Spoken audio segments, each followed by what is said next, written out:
Bienvenidos a un nuevo programa. Muchas gracias por acompañarnos, gracias por estar ahí del otro lado. También les agradecemos por los mensajitos que nos están haciendo llegar, por los mensajes de aliento de que sigamos, también los mensajes que nos llegan de pedidos de oración de ustedes. Los invitamos que nos sigan invitando, que nos sigan haciendo parte de lo que les pasa, ¿no? De poder juntos formar lo que llamamos esta comunidad de oración, donde lo que estamos haciendo es orar los unos por los otros. Te recuerdo que todos los días a las 9 de la noche hay gente especialmente dedicada a orar por aquello que te está sucediendo. No solamente lo que te está sucediendo a vos, lo que nos sucede a nosotros, sino también lo que está pasando con Rubén, Alicia, Walter, Patricia y otras personas más que están ayudando en el trabajo especial en la predicación, en este mensaje tan importante que se está haciendo en General Hacha La Pampa. Por eso te invitamos a que te sumes a nuestras oraciones y a que podamos seguir orando también por ellos para que puedan seguir dando el mensaje a todo el mundo y que Cristo venga pronto a buscarnos, es lo que más anhelamos. Acá con Mariano seguimos haciendo los programas, estamos apoyando de las maneras en las que podamos, pero te invitamos a que nos ayudes y sobre todo con las oraciones. Es importante en este tiempo en el que estamos poder contar con tus oraciones y con las oraciones de los demás.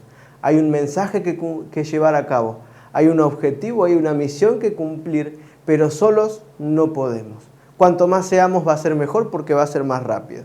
Entonces hay un gran desafío y te quiero desafiar en este momento, en el momento del que sea del día, del lugar, del mundo donde me estés viendo, te quiero desafiar a que te pongas la camiseta de Cristo, a que decidas trabajar por el Señor y llevar este mensaje tan importante que tenemos con esta misión tan importante que hay que cumplir. En el programa de hoy vamos a hablar acerca de la ley de Dios y nuestro destino. Y me han preguntado sobre diferentes temas y este es un tema muy recurrente. Ustedes ayer escucharon con Mariano, que si no lo escuchaste o no lo viste, te invito a que accedas a nuestro canal y puedas rever el programa o verlo por primera vez. No tiene desperdicio, habla mucho está muy relacionado con este tema que estamos contando en este momento. Ahora, la ley de Dios fue abolida. ¿La ley de Dios tiene que ver con el destino nuestro? ¿O porque como ahora estamos en el reino de la gracia, no importa qué es lo que hagamos, vivamos como querramos, licencia para pecar, como quien dice, y podemos hacer lo que nos parece? Ahora, ¿por qué vamos a hablar de la ley? Dejémosle eso a los legalistas. Si la ley no tiene nada que ver con el pecado o con la rebelión. ¿Esto es realmente así? ¿Saben? Lo primero que tenemos que definir es en qué consistió la rebelión de Satanás. Exactamente. Está bien, Satanás se rebeló, fue en contra de Dios, podríamos decir, convenció a ángeles para ir en contra de Dios, fue muy astuto en eso. Después, inclusive, convenció a Adán y Eva para sumarse a su rebelión, para desobedecer al Señor. Y he aquí la consecuencia de lo que estamos hoy. Pero esto tiene algo que ver con la ley de Dios. Esto tiene algo que ver con lo que va a suceder en el futuro. Esto tiene algo que ver con lo que está pasando hoy. ¿Saben? Juan, en primera de Juan, el capítulo 3, el versículo 4 dice: todo aquel que comete pecado infringe también la ley, pues el pecado es infracción de la ley. Y ya vimos un poquito de esto con Mariano ayer, pero ahora estoy recalcando nomás algo que es importante. ¿Tiene que ver la ley con el pecado? Sí, completamente. ¿Tiene que ver el pecado con transgredir la ley de Dios? En esencia, pecar es transgredir la ley de Dios. O sea, si yo me porto mal, si yo tomo alcohol, si yo como cosas que no tengo que comer, ¿estoy pecando? Si yo guardo el día que Dios no quiere, ¿estoy pecando? Sí, todo eso es pecado. ¿Pero por qué peco? ¿Por el acto en sí o porque estoy transgrediendo la ley de Dios? Ahora, la pregunta es, ¿esta ley sigue vigente? Porque si esta ley no sigue vigente, ¿para qué me voy a preocupar? hago lo que a mí me plazca y listo. ¿Saben? Eso es, podríamos decir, una doctrina totalmente satánica que Satanás quiere hacernos creer. Vivamos como querramos, comamos y bebamos, total mañana no sabemos si moriremos, hagamos lo que vamos a hacer, no importa lo que hagas. La salvación es para todo el mundo indispensablemente y también separado de lo que yo hago o dejo de hacer. La gracia es tal que no importa cómo vos te portes. La gracia en la cruz es tal, es suficiente para perdonar, que eso hace que no importa cómo vos vivas, no importa lo que hagas, el Señor ya te perdonó y vas a ser salvo. Y saben, así muchas personas van a perder la eternidad. Porque no nos tenemos que olvidar de que la Biblia en primer lugar es bien clarita y nos enseña. Pero también en segundo lugar, la Biblia es algo práctico para nuestras vidas. No es solo teoría. Unos versículos más adelante, Primera de Juan, el mismo capítulo, el mismo libro, el capítulo 3, versículo 8 y 9 dice: el que practica el pecado es del diablo, porque el diablo peca desde el principio. Para esto apareció el Hijo de Dios, para deshacer las obras del diablo. Todo aquel que es nacido de Dios no practica el pecado, porque la simiente de Dios permanece en él y no puede pecar porque es nacido de Dios. Y es medio un trabalengua, ¿no? Suena como medio que, bueno, si es pecado del diablo, porque sí, porque no. Y fíjense ustedes, vamos a hacer una especie de análisis semántico, sintáctico de este versículo.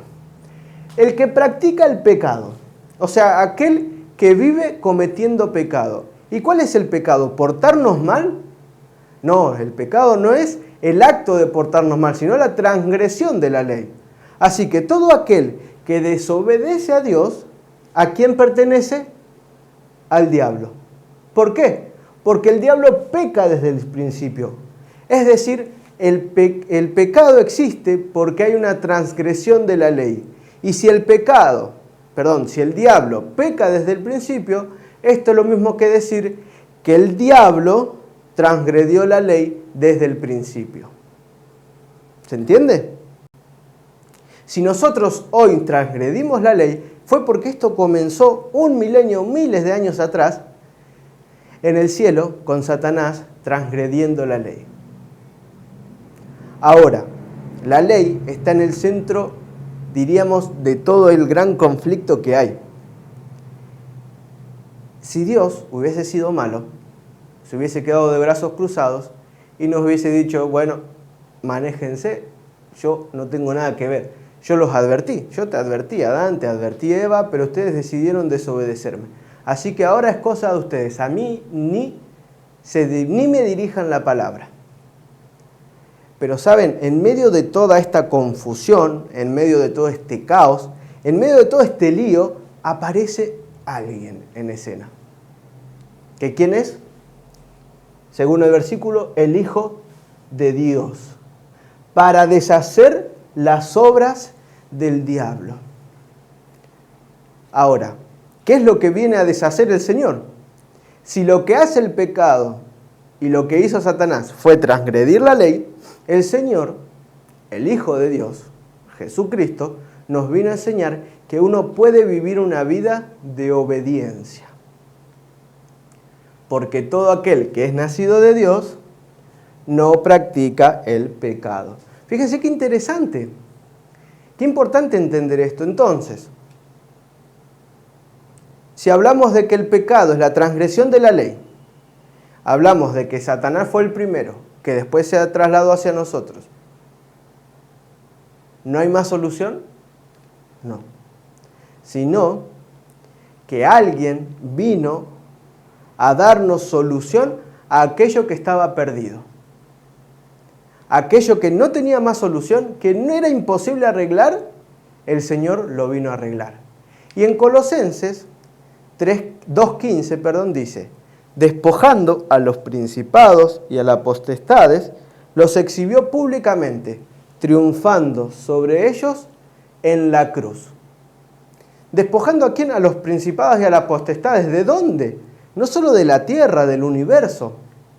Ahora mi pregunta es, ¿Era necesaria la cruz? ¿No habría otra manera de salvar y solucionar? Como vimos con Mariano ayer, ¿no?, que decía que ¿cuál era la paga del pecado? ¿Qué les dijo Jesús a Adán y Eva cuando estaban en el huerto del Edén? Del día que comieran del árbol del bien y el mal, ciertamente, ¿qué? Morirán. Según Romanos 6:23, ¿cuál es la paga del pecado? La muerte. Así que no había otra solución más que la muerte. Entonces, ¿era necesaria la cruz? ¿No había otro método? Sí era necesaria. Porque había que derramar sangre. Porque leíamos el otro día en Hebreos que decía, sin derramamiento de sangre no hay perdón de los pecados. Entonces, humanamente, ¿yo podría pagar mis pecados? Sí, con mi muerte eterna. O sea, ¿qué es lo que yo realmente merezco por la vida que llevo? Por mis errores, por ser un ser pecaminoso, que todo lo que intento hacer me sale mal, ¿no? Por esa tendencia hacia el pecado. Y era morir. Ese tendría que ser mi destino. Según la ley, mi destino ahora, sin contar con la muerte de Jesús, sería la muerte eterna. Entonces, ¿para qué vino a Jesús a morir? Hay un salmo que dice que la misericordia y la verdad se encontraron. La justicia y la paz se besaron. La verdad brotará de la tierra y la justicia mirará desde los cielos. En la cruz, la misericordia y la verdad se encontraron. Hablábamos de que la verdad es la ley de Dios, ¿no? Ayer lo leí, sin más, ¿no? Marcial mañana lo va a decir. Ahora, ¿por qué la misericordia y la verdad se encuentran en la cruz? Porque según la ley, según la verdad, Pablo es bien clarito, todos pecamos y estamos destituidos de la gloria de Dios. Lo que nosotros merecemos era la muerte. ¿Se estaba pagando el precio por el pecado? Totalmente. Pero también se aplica la misericordia, porque a pesar de que yo merecía morir, ahora la muerte de Cristo en mi lugar es suficiente para perdonarme los pecados. Y díganme si esto no es maravilloso, si esto no es grandioso. ¿La paga del pecado fue la muerte? Sí. ¿Merecíamos nosotros morir? También. Pero Cristo vino a morir en nuestro lugar para que nosotros podamos obtener vida y vida plena y en abundancia. Es por eso que la misericordia y la verdad se juntaron. Porque la verdad tenía que cumplirse, la ley debe cumplirse. Y muchas veces yo me pongo a pensar y digo, qué lejos que estoy de la realidad de lo que Dios quiere para mi vida, ¿no? En primer lugar. Y a veces me da bronca o me enojo con personas que me dicen que Dios no lo puede perdonar o que no cometieron pecados muy grandes, que uno no tienen el perdón de Dios. Y uno dice, no, sí, el Señor te perdona, te da una nueva oportunidad, ¿no? Y me pasó algo también hace un tiempo que me hizo pensar mucho. Y ahora, nosotros hablamos de un mensaje de amor. Predicamos un mensaje de nueva oportunidad. Un mensaje donde que si bien la verdad se tiene que cumplir, también se mezcla la misericordia de Dios. Ahora, vos querés que Dios aplique misericordia en vos, ¿no? Todos queremos eso. Ahora, si resulta que a quien tiene que aplicar Dios la misericordia es a un familiar que te lastimó. Si la misericordia tiene que ir para tu hermano o una hermana que abusó de un menor. Ahora, si la misericordia de Dios se tiene que aplicar a tu papá que golpeaba a tu mamá. Ahora, si la misericordia de Dios se tiene que aplicar a tu abuelo que jugaba juegos que no correspondían para la edad que tenías. Ahora, si la misericordia se tiene que aplicar a, vayamos a algo no tan drástico, a un jefe que no te deja en paz. O si esa misericordia se tiene que aplicar a ese que te hace bullying. O si esa misericordia se tiene que aplicar, no sé, pensá en alguien que no merece perdón según vos. Porque está lindo querer aplicar misericordia a un desconocido, está lindo querer aplicar misericordia ante alguien que es bueno, supuestamente, o está lindo querer que Dios aplique misericordia a alguien que vos querés mucho. Pero ahora, cuando esa persona te lastimó, cuando esa persona realizó actos que alteraron tu vida para siempre. Y saben, muchas veces cometemos el error de querer que la cruz de Cristo se aplique a las personas buenas. Y dejamos de aplicar y de predicar este mensaje a todos y solamente se lo dedicamos a unos pocos. Empezamos a hacer que el mensaje sea un mensaje sectario, solo para algunos, para los que me convienen. Cuando en realidad Cristo entregó su vida por todos. Y es muy lindo decir por todos. Pero ¿cómo suena decir que Cristo entregó la vida por ese que te hace daño? Por ese que te lastima. Por ese que hizo de tu infancia un infierno. Por ese que hizo de tu escuela o de tu cursada el lugar más difícil de transitar. Saben, el mensaje y la muerte en la cruz es vasta y suficiente para todos.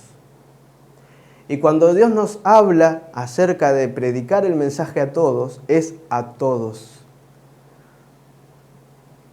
Y acá no se trata de hacer como que, bueno, miramos para otro lado y que siga pasando, sino enfrentar la realidad y acercarnos y entender de que Cristo murió por todos nosotros. Y ahora me surge una duda, ¿no? Si Jesús era Dios, ¿no? Porque era 100% humano y 100% divino. ¿Un clavo le sacó la vida? Si era Dios. O sea, un latigazo, ¿no? Muchos latigazos le sacaron la vida. Él murió por consecuencia de las aflicciones corporales. ¿O hay algo más en esto? Porque entregar la vida, uno puede entregar la vida. Pero ahora, entregar la vida como lo hizo Jesús, de una manera trágica, cruel, dolorosa, tiene que haber un propósito detrás. Entonces, ¿qué fue eso que le quitó la vida? Isaías, una profecía de Jesús, en el capítulo 53, del versículo 4 al 6 dice: ciertamente llevó Él nuestras enfermedades y sufrió nuestros dolores. Y nosotros le tuvimos por azotado, por herido de Dios y abatido. Mas Él herido fue por nuestras rebeliones, molido por nuestros pecados. El castigo de nuestra paz fue sobre Él, y por su llaga fuimos curados. Todos nosotros nos descarriamos como ovejas, cada cual se apartó por su camino, mas Jehová cargó en él el pecado de todos nosotros. Entonces, ¿por qué Jesús murió? ¿A Jesús le dolía más el latigazo o el cargar tus pecados y los míos? No nos confundamos, porque si bien el dolor que sufrió fue atroz, las heridas que sufrieron fueron atroces, el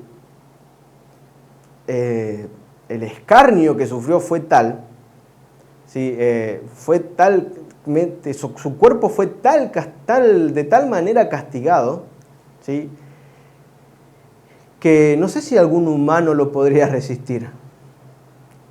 Y sin embargo, no fue eso lo que le quitó la vida a nuestro Señor. Lo que le quitó la vida a nuestro Señor fue el cargar con nuestros pecados. Así es. Entonces no me digas que Dios no te puede perdonar. No me digas que Dios no puede hacer nada con lo que vos eras. Porque la muerte del Hijo de Dios es suficiente para perdonar cualquier pecado. Punto. Y no es que Él le quitaron la vida. Fíjense que dice Juan 10, 17, 18. Por eso me ama el Padre, porque yo pongo mi vida para volverla a tomar. Nadie me la quita, sino que yo de mí mismo la pongo. Tengo poder para ponerla y tengo poder para volverla a tomar. Este mandamiento recibí de mi Padre. En Cristo se cumplía la voluntad de su Padre. En Colosenses leíamos recién que en la cruz despojó y podríamos decir le sacó la careta a sus enemigos. Él en la cruz vino a deshacer las obras que Satanás había hecho desde un principio. O sea que Él en la cruz vino a desenredar ese nudo de patrañas que Satanás fue entrelazando a lo largo de la historia. Gracias a la cruz hoy nosotros tenemos una nueva oportunidad. Porque en la cruz hay vida y vida en abundancia. Porque en la cruz se juntaron la misericordia y la verdad. Se cumplió lo que Jesús le había dicho a Adán y Eva en el Edén, y también con la muerte y la resurrección destronó a Satanás. Ya no hay vuelta atrás para Satanás. Gracias a la muerte en la cruz, Cristo, podríamos decir, empieza a restaurar la relación de una manera más acelerada, porque de ahí en adelante ya vamos 2000 y pico de años nomás. ¿Y ustedes creen que le faltará mucho a esto?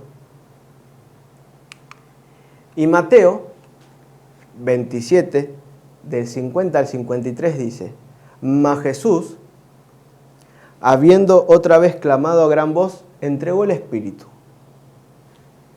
Y he aquí el velo del templo se rasgó en dos de arriba abajo, y la tierra tembló, y las rocas se partieron, y se abrieron los sepulcros, y muchos cuerpos de santos que habían dormido se levantaron. Y salieron de los sepulcros después de la resurrección de Él, vinieron a la santa ciudad y aparecieron a muchos. Y acá encontramos lo que se llaman las primicias. Cuando Jesús muere, un grupo de personas resucitan. Imagínense ustedes, personas que habían sepultado hace vaya a saber cuánto tiempo a sus familiares, y de repente les golpea la casa. ¿No? Juan, ¿qué haces acá? Si estabas en el sepulcro, imagínense, algunos se habrá desmayado quizás del miedo, ¿no? Habrá pensado un fantasma. Pero saben, en la cruz hay vida. En el simbolismo de la muerte de Cristo hay vida y vida en abundancia. En Cristo hay nueva oportunidad y de eso tenemos que hablar. Porque Jesús, habiendo clamado otra vez a gran voz, entregó el Espíritu. Nadie se lo quitó. Jesús lo entregó. Y Jesús, al entregar su vida de manera voluntaria, le sacó la careta a Satanás ante el universo. Desenmascaró el mayor plan que el enemigo tenía, que era de que Jesús era un Dios tirano, que no le importaba su creación y que su ley era imposible de cumplir. Pero Jesús con este acto demostró todo lo contrario. Que tenemos un Salvador amante, que es capaz de dar la vida por sus hijos, que Él sufrió todo lo mismo que vos sufrís, y que puede darte una nueva oportunidad en este momento, ahora, si se lo pedís. ¿Qué estás esperando? Pero fíjense que pasaron más cosas. El templo del velo se rasgó también. ¿Qué tiene que ver esto? ¿Qué cambió la cruz? Decime vos que me ves ahí desde casa, ¿qué cambió la cruz? ¿Hubo algún cambio en este evento? ¿Que fue un evento sobrenatural? Seguro. ¿Que fue un evento clave en la historia no solo del mundo, sino del todo el universo? Sin ninguna duda.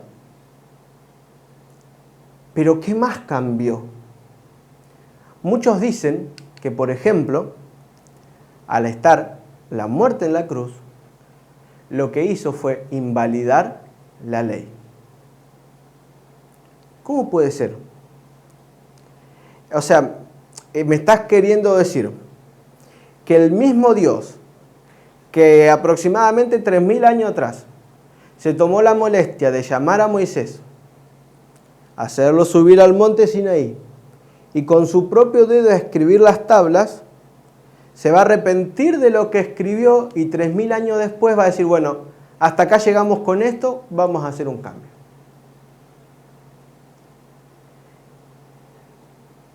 ¿Dios vino a cancelar la ley? O sea, su sacrificio, todo lo que hizo. O sea, el venir a morir para restaurar eso que Satanás había hecho, que Satanás transgredió la ley. Ahora me quieres decir que Jesús lo viene a cancelar. Entonces, ¿para qué murió si la ley ya no servía más? Si hablamos que dijimos que el pecado es la infracción de la ley, ¿para qué moría si después la iba a cancelar? Y muchos se toman de diferentes versículos para decir esto. Por ejemplo, uno es Colosenses 2, del 14 al 16, que dice lo siguiente: anulando el acta de los decretos que había contra nosotros, que nos era contraria, quitándola del medio y clavándola en la cruz, y despojando a los principados y a las potestades, los exhibió públicamente, triunfando sobre ellos en la cruz. Interesante. Hay quienes dicen que se toman estos versículos para decir que en realidad Jesús lo que clava en la cruz son los 10 mandamientos y que por eso ya no debemos obedecerlos más. En este programa no vamos a hablar de los 10 mandamientos en sí, qué es lo que dicen, qué es lo que no dicen, sino que esto sigue vigente o no. ¿Esta ley sigue vigente o no? Ahora la pregunta es, ¿qué es lo que anula? ¿Qué es el acta de los decretos? ¿No? ¿Qué es aquello que clavó Cristo en la cruz? Porque Pablo lo dice por algo. Bueno, tenemos que entender dos cosas. Y para eso tenemos que hacer un viaje 2000 años atrás. No, mucho más. 4000 años atrás. Tenemos que ir al monte Sinaí en sí. Tenemos que ir a ese periodo donde el pueblo pasó 40 años en el desierto previo. Y entender que en las escrituras se señala, en la historia hebrea, que hay dos tipos de leyes. La ley escrita por el pueblo, por Dios mismo, y la ley que había escrito Moisés. ¿Sí? Aquella ley que escribió Dios la conocemos como la ley eterna. Es esa misma ley que transgredió Satanás antes de que el mundo fuese creado.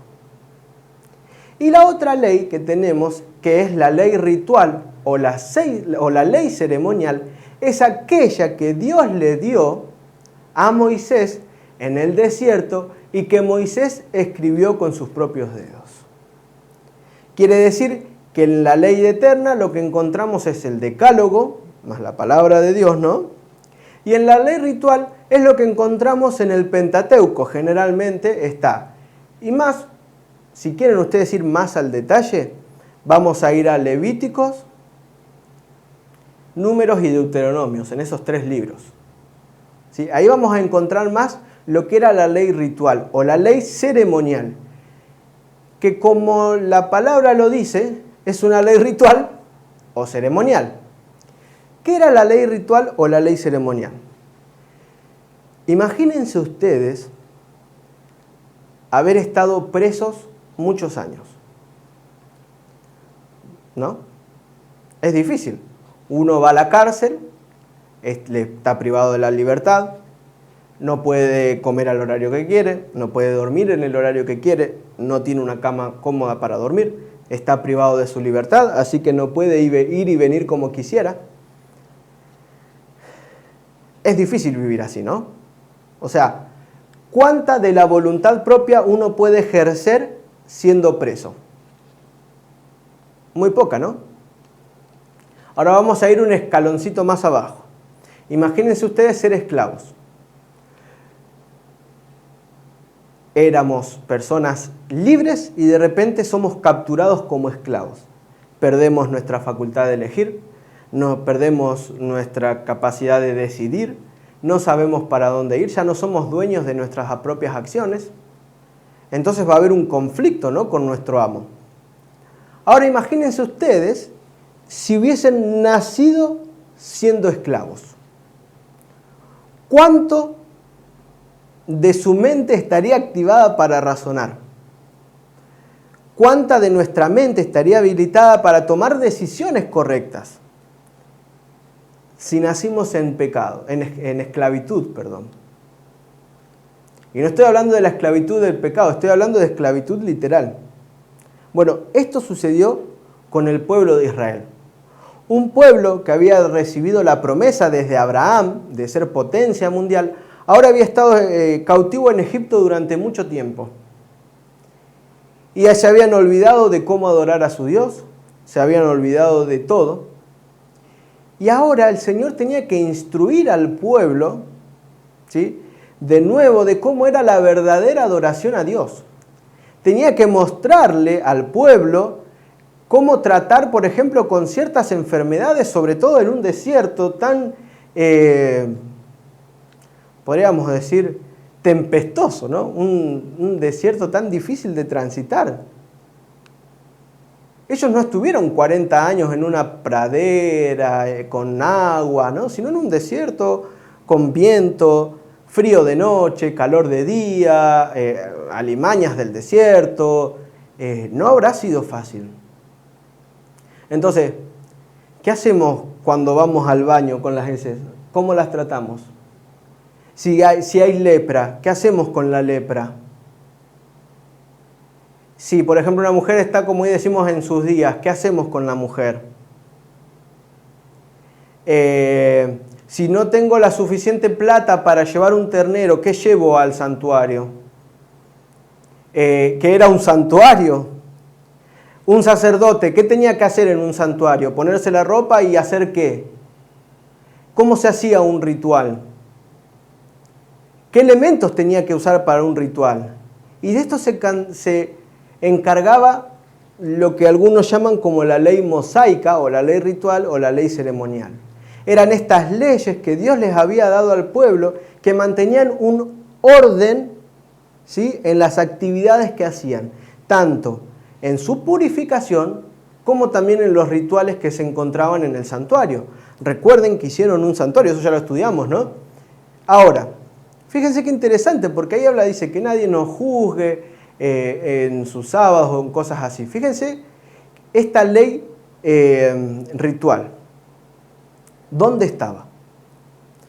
Deuteronomio 31, 24 al 26 dice: y cuando acabó Moisés de escribir las palabras de esta ley en un libro hasta concluirse, estamos hablando de la ley ceremonial, dio órdenes Moisés a los levitas que llevaban el arca del pacto de Jehová, diciendo: tomad este libro de la ley y ponedlo al lado del arca del pacto de Jehová vuestro Dios, y esté allí por testigo contra ti.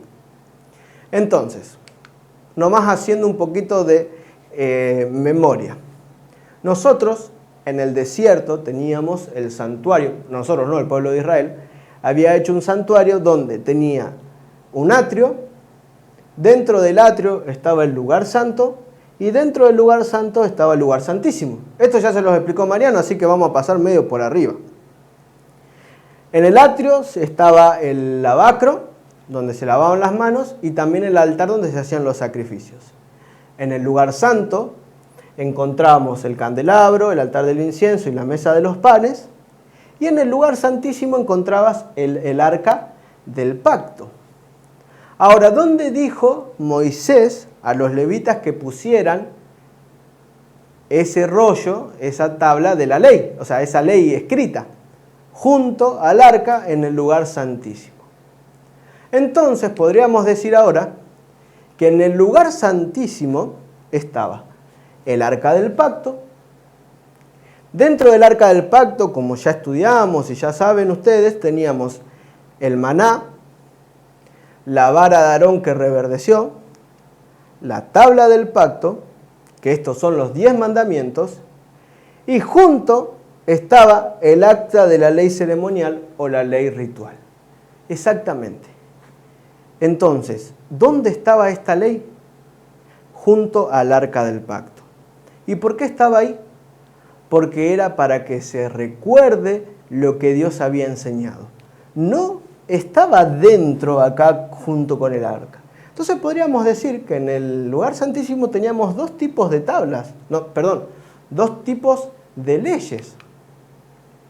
Por un lado, la ley escrita con el dedo de Dios, que se encontraba dentro del arca, y por otro lado, la ley ritual o ceremonial escrita por el dedo de Moisés, que eran unos rollitos que estaban apuestos. ¿Qué cosas decía esta acta, esta ley?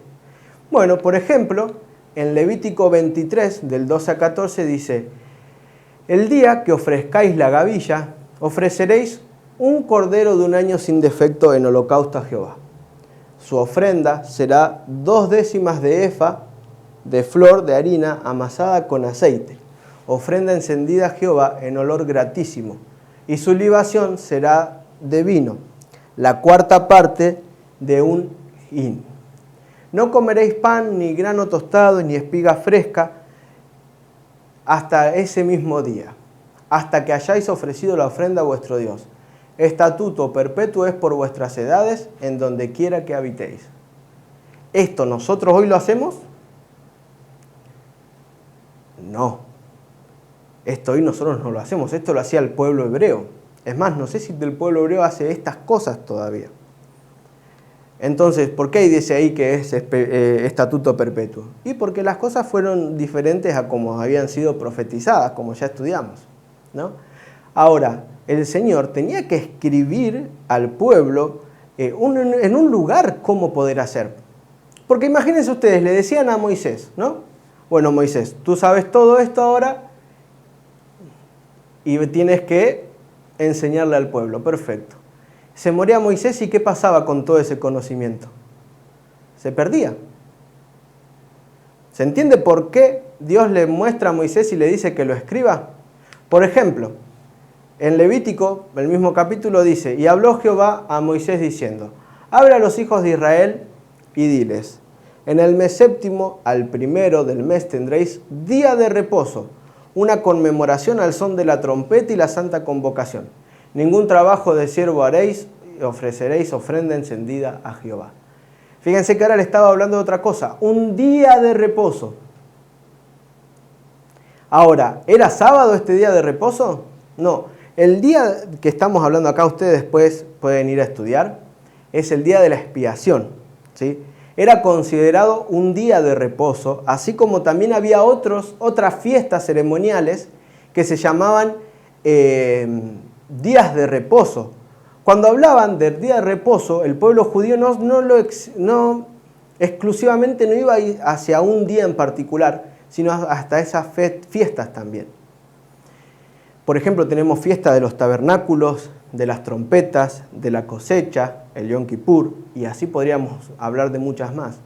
Fíjense que estamos hablando de que no era solamente un sábado literal, un día de reposo literal, sino un día de reposo ceremonial.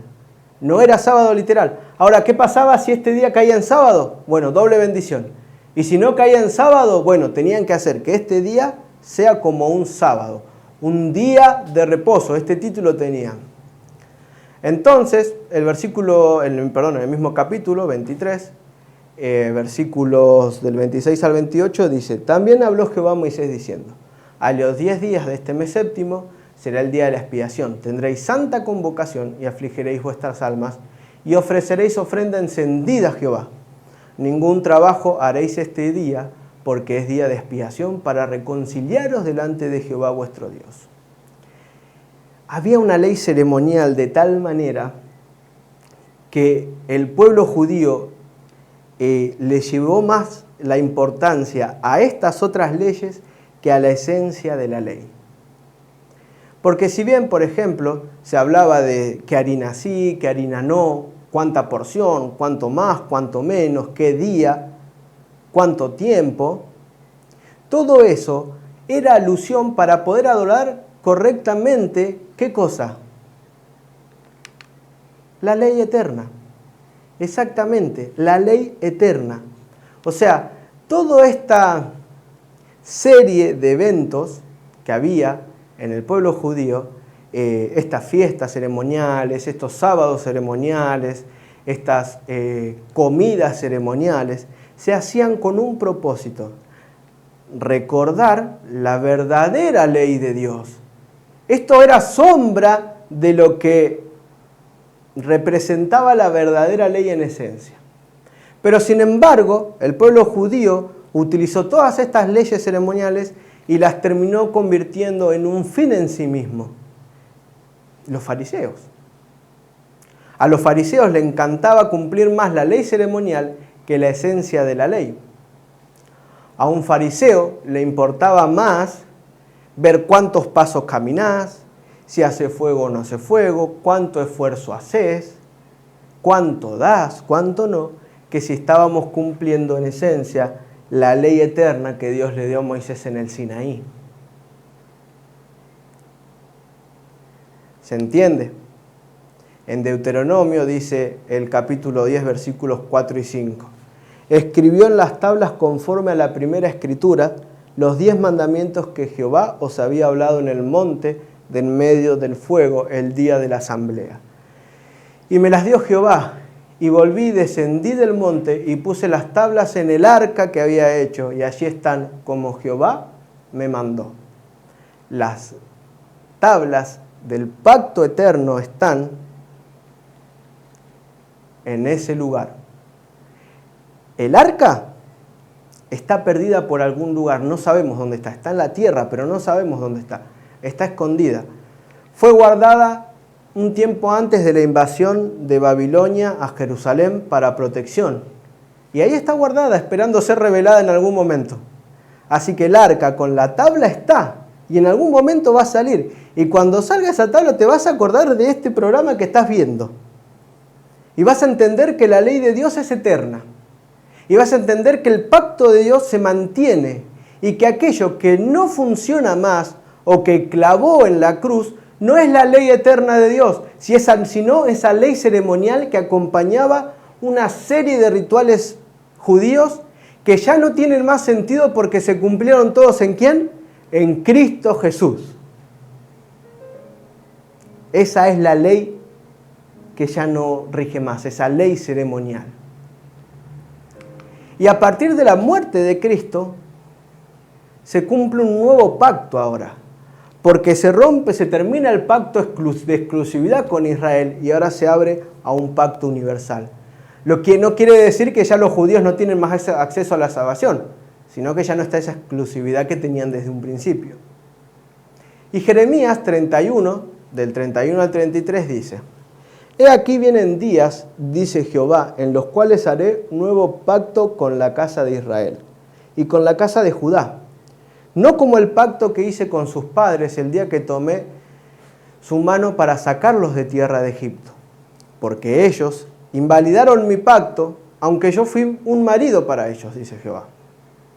Pero este es el pacto que haré con la casa de Israel. Después de aquellos días, dice Jehová, daré mi ley en su mente y la escribiré en su corazón. Y yo seré a ellos por Dios y ellos me serán por pueblo.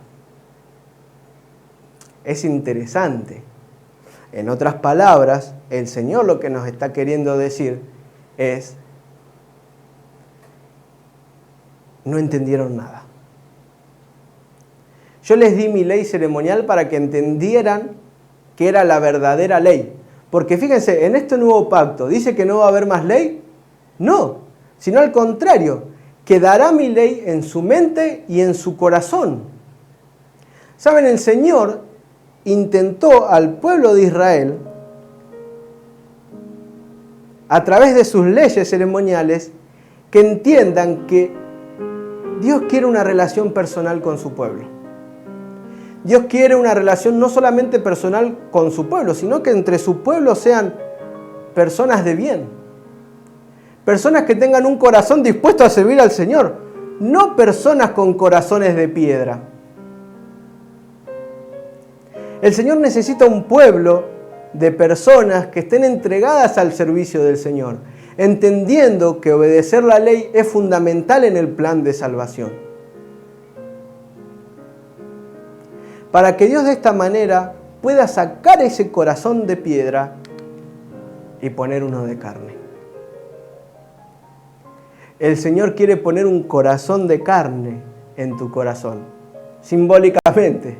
En otras palabras, Él quiere grabar de tal manera su ley en tu mente y en tu corazón, que vos entiendas que todo tu cotidiano vivir te lleva a ser un hijo de Dios. Que todo lo que vos haces desde que te levantás hasta que te acostás va acorde a los mandatos del Señor.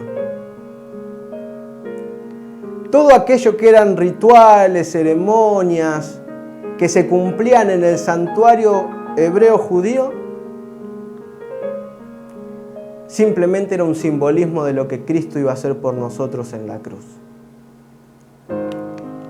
Hebreos 9, 13 al 15 dice: pero si la sangre de los toros y de los machos cabríos y las cenizas de la becerra rociadas a los inmundos santifican para la purificación de la carne, ¿cuánto más la sangre de Cristo, el cual mediante el Espíritu Eterno se ofreció a sí mismo, sin mancha a Dios, limpiará vuestras conciencias de obras muertas para que sirváis al Dios vivo?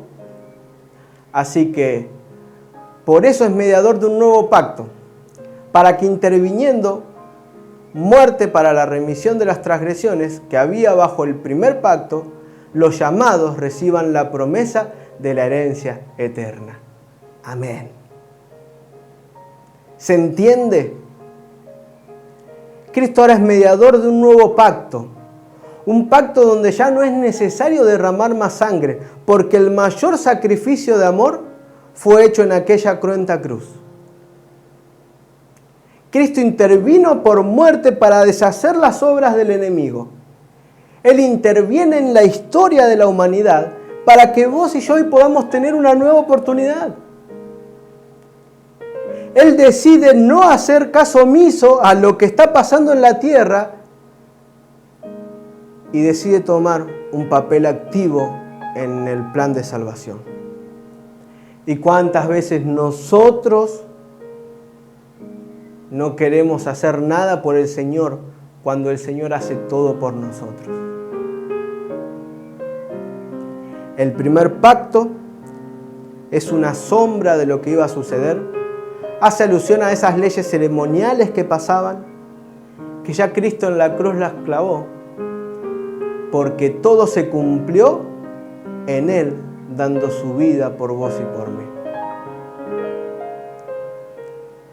Entonces, ¿el Señor vino para que no cumplamos más con la ley? Y siempre digo lo mismo, ¿no? Si decimos ser cristianos, eso quiere decir que queremos ser imitadores de Cristo. Y si queremos ser imitadores de Cristo, tenemos que conocerlo, porque no podemos imitar a alguien que no conocemos. No me puedo parecer a alguien que no sé cómo es. Y si quiero ser como Dios, como Cristo, no tengo más que ir a la Escritura, a la palabra de Dios, a la Biblia, para aprender más. Y que más que en los evangelios, para encontrar el registro escrito de primera mano de lo que hicieron. Y a Jesús le preguntaron esto de la ley. Y a veces, no sé, nos olvidamos de leer ciertas cosas, ¿no? Porque esta es una discusión que ya no debería ni tener lugar. Señor, ¿qué es más importante, la ley o qué? Y Jesús, fíjense lo que les dice en Mateo 5 del 17 al 19. No penséis que he venido para abrogar la ley o los profetas. No he venido para abrogarla, sino para cumplirla. Porque de cierto os digo que hasta que pasen el cielo y la tierra, ni una jota ni una tilde pasará de la ley, hasta que todo se haya cumplido. De manera que cualquiera que quebrante uno de estos mandamientos muy pequeños, y así enseña a los hombres muy pequeños, será llamado en el reino de los cielos. Mas cualquiera que los haga y los enseñe, éste será llamado grande en el reino de los cielos. Así que nadie puede ser llamado grande en el reino de los cielos que te enseñe que la ley no se debe cumplir. A Jesús le preguntó, no vine para abrogar la ley o los profetas. En otras palabras, cuando a Jesús le preguntan, Él está diciendo, no vine a no cumplir con la Biblia. La ley, para una mentalidad hebrea, eran los 5 primeros escritos de Moisés, de Génesis, Éxodo, Levítico, Número y Deuteronomio. Y los profetas era la sección que se le daba al resto de los profetas, donde nosotros tenemos a Daniel, a Ezequiel, a Isaías, Jeremías, Lamentaciones, ¿no?, que lo escribe también después los profetas menores. La ley y los profetas. Yo no vine a ir en contra de lo que dice la Escritura, sino al contrario. ¿Saben? Les debe haber dicho, ustedes todavía no habían sido creados. Es más, ni siquiera habíamos creado a Adán y Eva, los primeros hombres de la tierra. Pero ya tuvimos que empezar a lidiar con que a quienes íbamos a crear iban a estar dispuestos a traicionarnos. Iban a desobedecernos. Me imagino a Jesús hablando, ¿no?, con sus discípulos y con los que le preguntaban. Esto no está registrado, esto es Matías habla hoy. Y me imagino a Jesús diciéndoles, pero es tanto el amor que yo siento por ustedes antes de haberlos creado, que no me pude quedar de brazos cruzados. ¿Me hubiese sido más fácil y menos doloroso no crearlos? Porque no estaría acá discutiendo con ustedes. Pero sin embargo, es tanto el amor que los tuve desde antes de crearlos, que decidí crearlos igual, sabiendo que se iban a alejar. Porque, ¿saben? Me importa más la eternidad que vamos a poder vivir juntos que este lapso temporal que vamos a perder. Los amo tanto que prefiero perder mi vida que a la de una de ustedes. Es así. Te amo tanto, te está diciendo Jesús, que decidí entregar mi vida a perder la tuya. ¿Se entiende la importancia de este mensaje? ¿Se entiende el valor de la salvación? Porque como nosotros hoy no tenemos que llevar un corderito, no hay que derramar sangre, creemos que con una oración y ya está, y es suficiente. Que sí, es suficiente. Pero le quitamos la importancia y el valor que tuvo la muerte en la cruz de Cristo. ¿Te das cuenta que Jesús no le costaba nada no venir a sufrir? No nos creaba y listo. Pero sin embargo decidió hacerlo por amor. Y Pablo dice en Hebreos, y Cristo, en los días de su carne, ofreciendo ruegos y súplicas con gran clamor y lágrimas al que le podía liberar de la muerte, fue ido a causa de su temor reverente. Y aunque era hijo, por lo que padeció, aprendió la obediencia. Y habiendo sido perfeccionado, vino a ser autor de eterna salvación para todos los que le obedecen. El Señor sufrió, se podría haber liberado, lloró lágrimas por vos. Pero sin embargo, a pesar de todo su dolor, Sin embargo, a pesar de toda su tristeza, sin embargo, a pesar de toda su conmoción corporal, Él decidió padecer. ¿Y aprendió qué? La obediencia. Y gracias a esto vino a ser autor de eterna salvación. Gracias a eso hay una nueva oportunidad en Cristo. ¿Para todos? Sí, para todos. Pero hay una condición. Los que le obedecen. Entonces, mi querido amigo, mi querida amiga, ¿es importante cumplir con la ley de Dios? Claro que sí. ¿Es importante obedecer los mandamientos? Claro que sí. ¿Saben? Cada vez que desobedecemos al Señor, es como que si le estuviéramos clavando un clavo más en las manos. Cada vez que nosotros decidimos rebelarnos al Señor,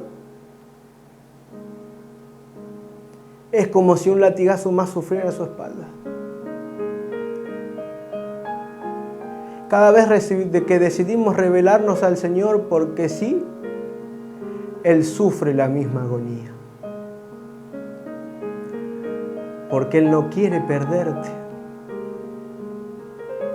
Él hizo todo para no perderte. Él hizo todo para salvarte. Él hizo todo para traerte luz en medio de este mundo oscuro. Él dio hasta la vida de su Hijo para que vos tengas vida. La muerte de Cristo trae salvación. La muerte de Cristo trae vida eterna y vida plena. ¿Qué vas a hacer con Cristo?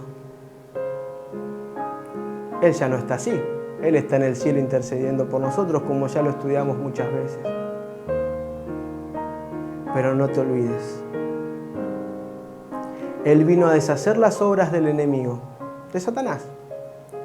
Tenían que ver con la desobediencia de la ley. Y sin embargo, Él fue perfecto. Él obedeció. Y por ahí te pensás, sí, pero para mí va a ser imposible obedecer. Para mí va a ser imposible cumplir con la voluntad de Dios. Para mí va a ser imposible. Porque yo soy una persona. Y sí.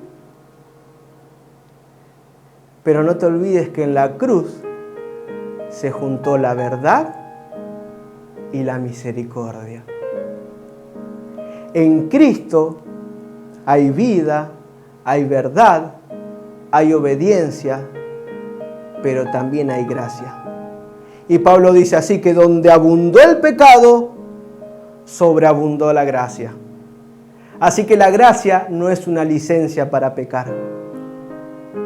No es que yo no peco para no perderme, sino que fue tal el sacrificio que Dios hizo por mí, fue tanto lo que sufrió en la cruz por mí, que cómo puedo yo traicionar a mi Salvador. ¿Cómo puedo yo desobedecer al Señor? Que por el amor de Dios podamos empezar a tener una nueva identidad en el Señor. Podamos empezar a redireccionar nuestra vida. Y que todo lo que hagamos, todo lo que digamos, todo lo que salga de nuestros labios, no sea para no perdernos, sino sea para agradecer el semejante regalo inmerecido que nos hizo en la cruz. La oportunidad de ser salvos, aunque no lo merecemos. No solo para mí, sino también para todos. Muchas gracias por acompañarnos en el programa de hoy. Hasta la próxima.